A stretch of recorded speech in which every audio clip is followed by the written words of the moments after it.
네, 안녕하세요. 자비스 최근 공시 살펴보겠습니다. 유상증자 결정 공시를 내렸고 주주 배정 후 실권주 일반 공모 방식이죠.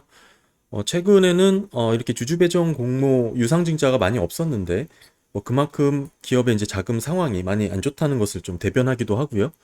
근데 목적 자체가 운용자금 채무상환 자금이기 때문에 40억, 80억 원이죠. 뭐 그렇게 긍정적으로 볼 수 있는 목적은 아닙니다. 늘어나는 신주의 비율이 뭐 한 30% 가깝게 되고요. 29% 정도 되고요. 네, 오늘 자비스 주가는 2,680원이죠. 뭐 1% 정도 상승을 했는데 아마 공시가 시간에 장 마감 후 나왔던 건지 뭐 확인은 안 되지만 일단 뭐 주가의 흐름상은 장이 끝나고 공시가 된 것으로 좀 보이긴 합니다. 특별히 이제 실권주 일반 공모 방식 같은 경우에는 크게 특징이 두 가지가 있죠. 신주 인수권과 초과 청약이 가능하다는 점이 이렇게 두 가지가 있고요.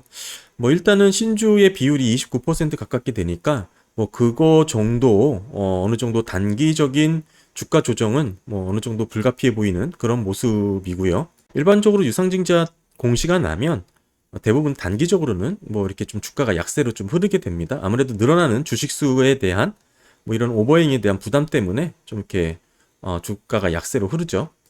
뭐 일단은 이제 기존 주식을 자비스 주식을 들고 계셨던 구주주 분들이 계실 테고, 근데 저 같은 경우는 이제 뭐 주식을 들고 있진 않았지만 이제 뭐 주가가 뭐 유상증자로 인해서 출렁거릴 때 그런 초과 수익률을 공략하는 플레이를 좀 즐겨 하는데요. 뭐 요즘은 뭐 이런 신주 발행이라든지 유상증자 공시가 3자 배종으로 많았기 때문에 뭐 딱히 좀 없었지만 어찌됐든 지금 뭐 이런 상황이라서 좀 한번 살펴보겠습니다. 일단은 3월 16일이 신주 배정 기준일이죠. 네, 그래서 보시면 15일이 권리락일이고 3월 14일까지 주식을 보유하신 분들은 이제 구주주 자격이 되셔서 신주 인수권을 받게 됩니다. 그러니까 구주주로 청약을 하실 수 있는 자격이 되시는 거고, 이제 3월 15일이 되면 주가가 뭐 기준 주가로 조정이 되죠. 주가가 떨어집니다. 그러니까 아까 자비스가 뭐 2,680원이었다고 치면 뭐 이 전 종가가 3,000원이라고 놓고 봤을 때는 뭐 대략적으로 한 1,000원 정도로 이렇게 조정이 되는 것이고요. 아, 1,000원이 아니죠. 잠깐만요. 희석되는 비율만큼 이렇게 조정이 되는데 정확한 계산은 뭐 제가 따로 영상을 만든 게 있으니까 그거 한번 참고하시면 좋을 것 같고, 그러니까 이게 갑자기 주식이 싸 보이니까 착시 현상이 나타나죠. 일반적으로 권리락 효과라 그래서 이게 뭐 이 전 종가와 권리락 당일 기준 주가는 같은 가치가 있는 건데 단순히 싸 보이는 효과가 있기 때문에 주가가 상승하는 그런 움직임이 좀 나타나기도 하고요. 다만 이제 신주가 상장하는 날에는 다시 또 주가가 떨어지죠. 5월 15일이니까 또 이틀, 영업일로 이틀 전에는 권리공매도로 먼저 또 처분을 할 수가 있으니까요. 뭐 기억하시면 좋을 것 같고, 네, 뭐 증권신고서가 나왔기 때문에 증권신고서를 보면서 좀 설명을 드리겠습니다. 뭐 그래서 일단은 이 뭐 예정 발행가액은 단순한 예시의 개념이라고 보시면 되고, 그러니까 할인율이 중요하죠. 그러니까 정해진 기간 안에 얼마나 할인을 주냐인데 한 25% 정도 할인을 주니까 어느 정도 이게 상세해서 뭐 할인율을 좀 주게 된다. 뭐 그런 뜻입니다. 그리고 이제 중요한 것은 신주 인수권의 이제 거래입니다. 4월 4일부터 4월 10일까지 5거래일 동안만 거래를 하실 수가 있고, 이게 구주주 자격이 되시는 분들, 아까 제가 말씀드렸죠. 권리락 전일 3월 14일 오후 6시까지 주식을 보유하신 분들만 신주 인수권이 생깁니다. 그러니까 자비스 숫자 뭐뭐 그다음에 R이라는 이름으로 신주 인수권이 생기고 구주주 자격이 되시는 분들만 생기는 거예요. 근데 여기서 이제 유상증자를 받고 싶지 않은 분들이라면 이 받으신 신주 인수권을 이때 파셔야 돼요. 그래야 권리락 때 주가가 떨어진다 그랬잖아요. 기준 주가로 조정이 된다고 말씀드렸는데 그때 어느 정도 손실분을 이때 만회할 수가 있는 겁니다. 뭐 이 거래 관련해서는 제가 따로 별도 영상 만든 게 있으니까 꼭 참고하셔서 잘 대응을 하시는 게 좋을 것 같고요. 폐지일에는 거래할 수가 없습니다. 그러니까 10일 전에 하셔야 됩니다. 네, 그러면 뭐 얼마나 받게 되냐? 뭐 이렇게 보시면 돼요. 일단은 저기 증권신고서상에 유상증자 결정 공시에 보시게 되면 한 주당 신주 배정 주식 수가 나오죠. 0.293558입니다. 그러니까 이 신주가 늘어나는 희석되는 비율만큼입니다. 그러니까 이 신주 배정 주식 수를 이제 곱해 놓고 기존에 주식을 100주를 갖고 계셨다면 신주 인수권을 29.35를 받으시는데 1주 미만은 절사기 때문에 29주를 받게 되는 거고, 여기에 이제 네, 보시면 초과 청약이 가능합니다. 0.2주고 신주 인수권 증서당 0.2주입니다. 따라서 100주에 0.2주가 아니고요. 신주 인수권 29주에 0.2주니까 5.8이죠. 마찬가지로 1주 미만은 절사 5주가 되겠죠. 두 개 합산하면 34주가를 받게 되는 겁니다.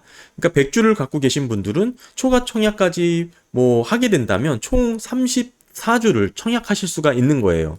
그렇게 개념을 가보시면 될 것 같고, 특히 이제 신주 인수권 가격이 궁금하신 분들이 있으실 텐데, 자비스 주가의 한 30에서 60% 수준에서 결정이 됩니다.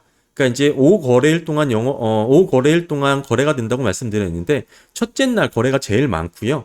마지막으로 갈수록 신주 인수권 가격이 점점점 떨어집니다. 대체적으로. 그러니까 뭐 참고하셔서 대응하시면 좋을 것 같고, 이 신주 인수권 가격은 유상증자 확정가액을 합쳐서 자비스 본주의 가격이 되는데, 말씀드렸듯이 유상증자 확정가액은 문제가 뭐냐면, 우리가 신주 인수권 거래를 하기 전에는 알 수가 없죠. 확정 발행가액은 그 뒤에 나오기 때문에, 그래서 알 수 있는 것은 유상증자 1차 발행가액입니다. 1차 발행가액은 3월 13일 날 알 수가 있고, 신주 인수권 거래는 4월 4일이니까요. 그 전에 알 수 있는 유일한 발행가액이죠. 이게 의미가 있는 이유는 지금 결국에는 공모 가격의 결정 가격을 보시면 1차, 2차 중 낮은 가액으로 결정되기 때문이고, 이 뒤에 있는 단서는 해당 주가가 해당 기간 안에 급등해야 적용할 수 있는 예외 조항이라는 거기 때문에 대부분은 낮은 가액으로 결정이 됩니다. 그래서 종합해서 말씀을 드리면 신주 인수권 가격 얼마에 팔아야 되냐, 유상증자 1차 발행가액을 참고하셔서 자비스 본주를 놓고 프리미엄 알파가 되겠죠.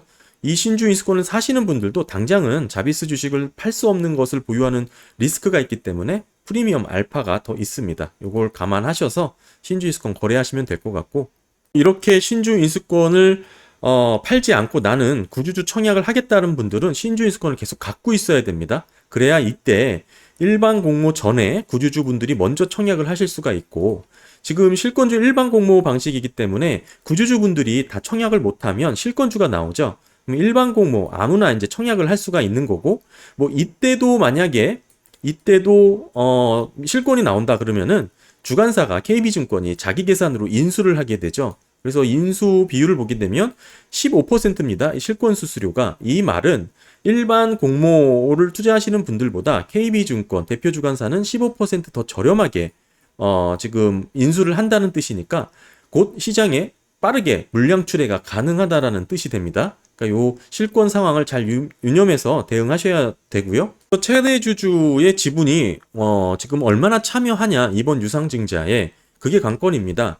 가장 많은 비율을 갖고 있는 최대 주주가 직접 현금으로 지금 주식을 사야 되는 상황이기 때문에 그렇죠. 지금 유상증자 실권주 일반 공모 방식은 최대 주주도 돈 주고 주식을 사야 됩니다. 그래서 좀 쉽지 않죠. 보시게 되면 지금 최대 주주인 김형철님은 지금 배정 주식의 10%만 청약할 예정이라고 하죠.